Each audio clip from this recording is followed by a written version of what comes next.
destroy our world. नमस्कार दोस्तों, 16 जुलाई साल 1945 सुबह के करीब 5:30 बजे अमेरिका के न्यू मैक्सिको स्टेट के रेगिस्तान में एक बम धमाका होता है। लेकिन ये कोई आम बम धमाका नहीं है, ये पहली बार है कि एक न्यूक्लियर बॉम्ब को टेस्ट किया जा रहा है। 5, 4, 3, 2, 1। इस न्यूक्लियर टेस्ट को कोड नेम दिया जाता है ट्रिनिटी और इस पूरे प्रोजेक्ट को लीड कर रहे थे साइंटिस्ट जे रॉबर्ट ओपेनहाइमर। इस बम धमाके को देखकर ओपेनहाइमर हैरान रह जाते हैं। इन्होंने एक्सपेक्ट किया था इस एक्सप्लोजन का साइज होगा अराउंड 0.3 किलोटन्स ऑफ टीएनटी, लेकिन एक्चुअल में ये ब्लास्ट इससे 50। दोस्तों, आपने कभी सोचा है कि एक छोटा सा यूरेनियम का पैलेट जिसका साइज बस एक मूंगफली जितना होता है, वो आखिर इतना पावरफुल कैसे हो सकता है कि अकेले ही हजारों घरों को पूरे 1 साल तक बिजली दे सके? क्या सच में इतनी छोटी सी चीज के अंदर इतनी खतरनाक एनर्जी छुपी हो सकती है?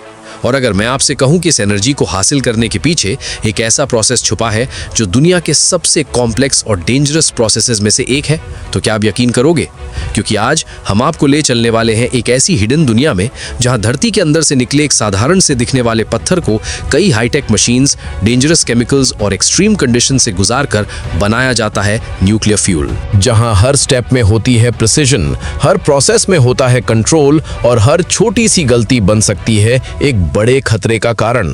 तो चलिए जानते हैं एनरिच्ड यूरेनियम का पूरा सच, जमीन के नीचे छुपे इसके सफर से लेकर। वीडियो के लास्ट तक बने रहे, वीडियो में बहुत ही ज्यादा मजा आने वाला है। इस वीडियो में बताया गया है कि यूरेनियम क्या चीज है, यूरेनियम से क्या क्या बनता है और यूरेनियम धरती पे किस जगह पाया जाता है।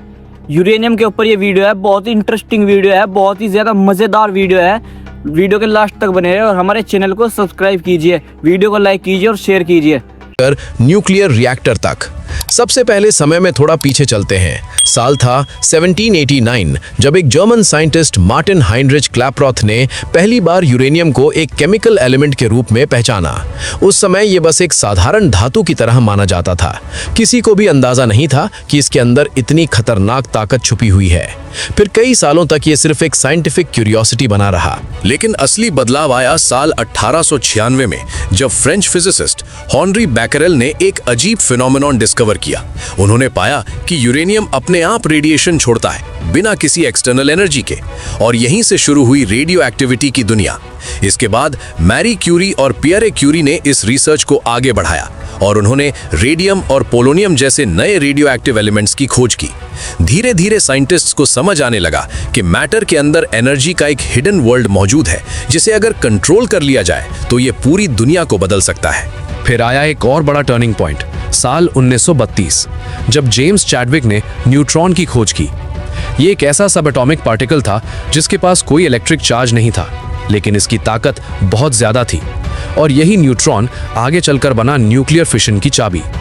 इसके कुछ ही साल बाद 1938 में जर्मन साइंटिस्ट्स ऑटो हान और फ्रिट्ज स्ट्रासमैन ने एक एक्सपेरिमेंट किया जिसमें उन्होंने पाया कि जब यूरेनियम के एटम्स पर न्यूट्रॉन गिराया जाता है तो वो टूट जाते हैं और इस प्रोसेस में निकलती है बहुत बड़ी मात्रा में एनर्जी। इस फिनोमेनन को कहा गया न्यूक्लियर फिशन और यहीं से शुरू हुई न्यूक्लियर एनर्जी की असली कहानी। अब यहाँ एक जरूरी बात समझिए, नेचुरल यूरेनियम एक जैसा नहीं होता। इसमें 2 मेन आइसोटोप्स होते हैं। पहला यूरेनियम 238 जो लगभग 99.3% होता है और दूसरा यूरेनियम 235 जो सिर्फ 0.7% होता है। लेकिन असली काम का आइसोटोप है यूरेनियम 235 क्योंकि यही आसानी से फिशन करता है, जबकि यूरेनियम 238 ज़्यादातर स्टेबल रहता है। यानी अगर हमें एनर्जी चाहिए तो हमें यूरेनियम 235 की मात्रा बढ़ानी होगी और इसी प्रोसेस को कहा जाता है यूरेनियम एनरिचमेंट, यानी नेचुरल यूरेनियम में मौजूद यूरेनियम 235 का परसेंटेज आर्टिफिशियली बढ़ाना। अब इमेजिन कीजिए वर्ल्ड वॉर 2 का समय, जब पूरी दुनिया युद्ध में उलझी हुई थी। उसी समय यूनाइटेड स्टेट्स ने शुरू किया एक सीक्रेट प्रोजेक्ट, मैनहट्टन प्रोजेक्ट, जहां दुनिया के सबसे बड़े साइंटिस्ट्स एक साथ काम कर रहे थे। उनका गोल था यूरेनियम को एनरिच करके एक ऐसा वेपन बनाना जिसकी ताकत पहले कभी नहीं देखी गई हो। इस प्रोजेक्ट में एनरिको फर्मी और रॉबर्ट ओपेनहाइमर जैसे महान वैज्ञानिक शामिल थे। उन्होंने ऐसी टेक्निक्स डेवलप की जिनसे यूरेनियम के आइसोटोप्स को अलग किया जा सके, जैसे गैसियस डिफ्यूजन और सेंट्रीफ्यूज टेक्नोलॉजी। और इसी रिसर्च का परिणाम था हिरोशिमा पर गिराया गया एटॉमिक बॉम्ब, जिसने पूरी दुनिया को हिला कर रख दिया। लेकिन इसके बाद दुनिया ने न्यूक्लियर एनर्जी को एक नए नजरिए से देखना शुरू किया। अब फोकस था डिस्ट्रक्शन नहीं बल्कि इलेक्ट्रिसिटी प्रोडक्शन पर। न्यूक्लियर पावर प्लांट्स में इस्तेमाल होने वाला यूरेनियम इतना ज़्यादा एनरिच नहीं होता। इसे सिर्फ 3% से 5% तक एनरिच किया जाता है ताकि ये कंट्रोल तरीके से एनर्जी प्रोड्यूस कर सके, जबकि वेपन्स के लिए 90% से ज़्यादा एनरिचमेंट चाहिए होता है। और यही वजह है कि यूरेनियम एनरिचमेंट आज भी दुनिया की सबसे सेंसिटिव और कंट्रोवर्शियल टेक्नोलॉजीज में से एक है। अब सवाल आता है कि ये यूरेनियम आखिर आता कहाँ से है? तो दोस्तों, इसकी शुरुआत होती है धरती के अंदर से।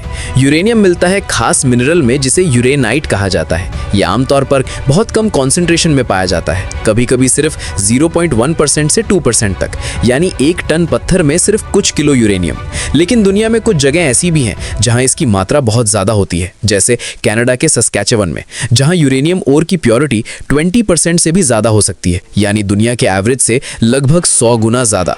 लेकिन यहाँ माइनिंग करना इतना आसान नहीं होता, क्योंकि यूरेनियम के ऊपर होती है पानी से भरी हुई एक थिक सैंडस्टोन लेयर। अगर इसे बिना तैयारी के खोदा जाए तो पूरी माइन पानी से भर सकती है, और यही इस प्रोसेस को और भी डेंजरस बना देता है। अब इस चुनौती से निपटने के लिए इंजीनियर्स इस्तेमाल करते हैं एक बेहद ही fascinating technique, artificial ground freezing. सुनने में भले ही सिंपल लगे, लेकिन असल में ये एक हाईटेक इंजीनियरिंग मार्वल है। इस प्रोसेस में जमीन के अंदर सैकड़ों गहरे छेद किए जाते हैं और उनमें डाले जाते हैं स्पेशली डिजाइन पाइप्स। इन पाइप्स के अंदर बहाया जाता है एक बेहद ठंडा लिक्विड, कैल्शियम क्लोराइड ब्राइन, जिसका टेम्परेचर होता है लगभग -30 डिग्री सेल्सियस।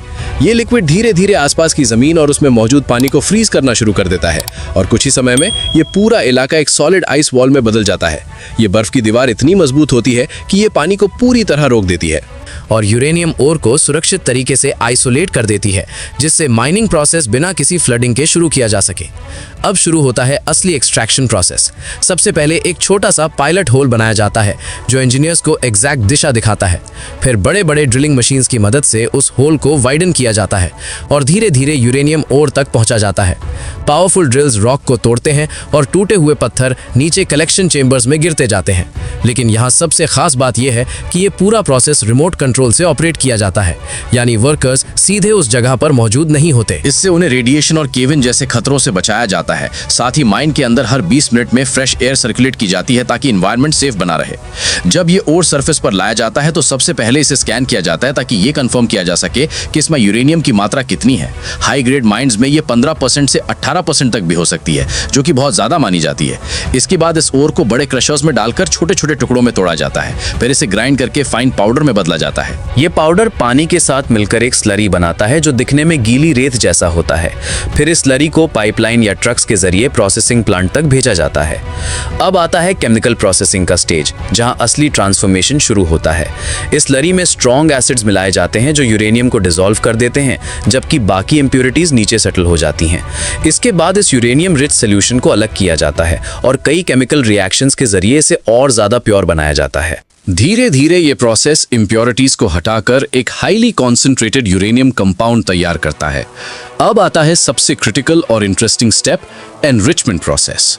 इसके लिए यूरेनियम को एक खास केमिकल फॉर्म में कन्वर्ट किया जाता है जिसे कहते हैं यूरेनियम हेक्साफ्लोराइड गैस। ये एक ऐसी गैस होती है जिसे बहुत सावधानी से हैंडल करना पड़ता है क्योंकि ये हाईली रिएक्टिव होती है। अब इस गैस को भेजा जाता है हाई स्पीड सेंट्रीफ्यूज मशीन्स में। इमेजिन कीजिए एक ऐसी मशीन जो इतनी तेज घूमती है कि उसकी स्पीड हजारों रेवोल्यूशंस पर मिनट होती है। इन सेंट्रीफ्यूजेस के अंदर एक अद्भुत फिजिक्स काम करती है। भारी यूरेनियम 238 मॉलिक्यूल्स बाहर की तरफ धकेले जाते हैं, जबकि हल्के यूरेनियम 235 मॉलिक्यूल्स सेंटर की तरफ कॉन्सेंट्रेट होने लगते हैं। ये डिफरेंस बहुत ही छोटा होता है, लेकिन जब इसे बार बार हजारों सेंट्रीफ्यूजेस में रिपीट किया जाता है तब जाकर यूरेनियम 235 का परसेंटेज धीरे धीरे बढ़ता है और यही प्रोसेस कहलाता है यूरेनियम एनरिचमेंट। जब यूरेनियम डिजायर्ड लेवल तक एनरिच हो जाता है तब इसे पाउडर फॉर्म में कन्वर्ट किया जाता है और भेजा जाता है न्यूक्लियर फ्यूल मैन्युफैक्चरिंग प्लांट में। यहाँ इस पाउडर को कई स्टेप से गुजारा जाता है। सबसे पहले इसे यूरेनियम डाइऑक्साइड में बदला जाता है। फिर हाई प्रेशर मशीन्स की मदद से इसे छोटे सिलिंड्रिकल पैलेट्स में प्रेस किया जाता है। हर पैलेट का साइज लगभग एक मूंगफली जितना होता है, लेकिन इसकी एनर्जी कैपेसिटी चौंका देने वाली होती है। एक सिंगल पैलेट लगभग 1800 पाउंड कोयले जितनी एनर्जी प्रोड्यूस कर सकता है, या फिर 150 गैलन तेल के बराबर। इसके बाद इन पैलेट्स को हाई टेम्परेचर फर्नेसेस में हीट किया जाता है लगभग 24 घंटे तक, ताकि ये और ज्यादा डेंस और मजबूत बन सके। सकें। इस प्रोसेस से पेलेट्स के अंदर की छोटी छोटी खाली जगहें खत्म हो जाती हैं और उनकी स्ट्रक्चरल स्ट्रेंथ बढ़ जाती है। फिर रोबोटिक आर्म्स इन पेलेट्स को जिरकोनियम मेटल की लंबी ट्यूब्स में डालते हैं। जिरकोनियम एक खास मेटल होता है जो ना सिर्फ हीट और कोरोजन को सहन कर सकता है, बल्कि ये न्यूट्रॉन्स को भी आसानी से पास होने देता है, जो न्यूक्लियर रिएक्शन के लिए बेहद जरूरी होता है। इन ट्यूब्स को फिर टाइटली सील किया जाता है और बनते हैं फ्यूल रॉड्स। कई फ्यूल रॉड्स को मिलाकर एक स्ट्रक्चर्ड यूनिट बनाया जाता है, जिसे कहा जाता है फ्यूल असेंबली। यही असेंबलीज बाद में न्यूक्लियर रिएक्टर के अंदर इंस्टॉल की जाती हैं। रिएक्टर कोर के अंदर हजारों फ्यूल रॉड्स एक खास अरेंजमेंट में रखे जाते हैं और यहीं शुरू होता है असली मैजिक। जब रिएक्टर चालू होता है तब न्यूट्रॉन्स यूरेनियम 235 एटम से टकराते हैं, जिससे एटम्स टूट जाते हैं। इस प्रोसेस को कहते हैं न्यूक्लियर फिशन। इस दौरान बहुत ज्यादा हीट निकलती है और साथ ही नए न्यूट्रॉन्स भी बनते हैं जो दूसरे एटम्स को तोड़ते हैं और इस तरह एक चेन रिएक्शन शुरू हो जाती है। इस रिएक्शन को केयरफुली कंट्रोल किया जाता है ताकि एनर्जी स्टेडी तरीके से प्रोड्यूस हो। ये हीट पानी को स्टीम में बदल देती है और ये स्टीम मैसिव टरबाइंस को घुमाती है। ये टरबाइंस जनरेटर से जुड़े होते हैं जो इलेक्ट्रिसिटी पैदा करते हैं। एक सिंगल न्यूक्लियर रिएक्टर लाखों लोगों के लिए बिजली जनरेट कर सकता है। लेकिन इस कहानी का एक डार्क साइड भी है। जब फ्यूल रॉड्स करीब 1 साल तक इस्तेमाल हो जाते हैं तो वे स्पेंट फ्यूल बन जाते हैं, लेकिन उस समय वो इतने ज्यादा गर्म और रेडियो एक्टिव होते हैं कि उन्हें तुरंत गहरे पानी के पूल्स में डाला जाता है। ये पूल्स लगभग 25-30 फीट गहरे होते हैं और फ्यूल रॉड्स को कम से कम 10 साल तक इनमें रखा जाता है ताकि उनका तापमान और रेडिएशन लेवल कम हो सके। आज दुनिया भर में लाखों स्पेंट फ्यूल रॉड्स ऐसे ही स्टोरेज पूल्स में रखे हुए हैं। तो दोस्तों, अब जब भी आप बिजली का स्विच ऑन करें तो एक बार जरूर सोचिएगा कि इस लाइट के पीछे कितना कॉम्प्लेक्स साइंस, कितनी डेंजरस प्रोसेसेस और कितनी एडवांस्ड इंजीनियरिंग काम कर रही है। यूरेनियम का ये सफर सिर्फ एक केमिकल प्रोसेस नहीं है, बल्कि ये इंसान की इंटेलिजेंस, इनोवेशन और रिस्क लेने की क्षमता का सबसे बड़ा उदाहरण है। अगर आपको ये जर्नी पसंद आई हो तो ऐसे ही और डीप और पावरफुल टॉपिक्स के लिए जुड़े रहिए।